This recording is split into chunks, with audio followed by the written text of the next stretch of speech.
Jeff, we're in historic London Town and Gardens, a 23-acre park just outside of Annapolis, about 5 miles away on the South River. With me is Donna Ware, the executive director here. Donna, give us, first of all, a quick history of the place.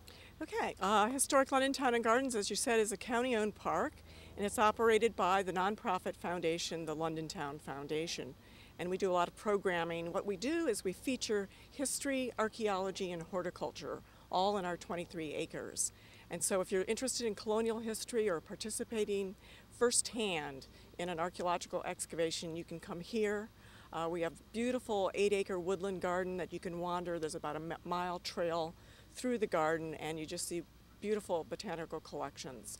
But I think what's really put us on the map is that London Town was Maryland's most prominent tobacco port. It was established in 1683 and remained a viable tobacco port involved in the transatlantic trade, and stayed that way until about the Revolutionary War. And of course, with no trade during the Revolutionary War, London Town pretty much ceased to exist. The port, the working port, was right behind you? Yes, in the South River. So you have to kind of use your imagination, but imagine about 10 to 12 seafaring ships anchored out here in the South River, waiting for that tobacco crop to come to the port for transatlantic trade. And so it was a viable town of about 300 people and about 40 structures in its heyday. George Washington spent some time here? He did. In 1783, when he resigned his commission as commander-in-chief, he resigned at Annapolis, as you well know, and he came across the ferry and dined at William Brown House, which you see in the background here. Now, what are some of the attractions here now? You've got a lot of school groups that come through. Yes, you saw today. We have a very active school program that operates every Wednesday, Thursday, Friday for school kids. We offer archaeology programs, early Maryland history, African American history, and science in the garden.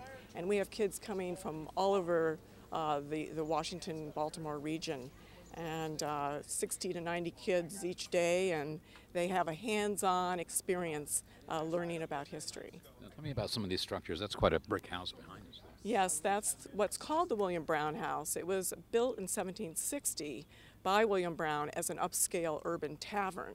And what about some of the other structures? Are they original? There are a few that have been, there's one that's been moved to the site.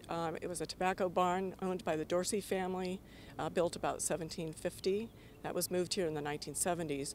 But our real excitement is that the archaeology here is uncovering the lost town of London.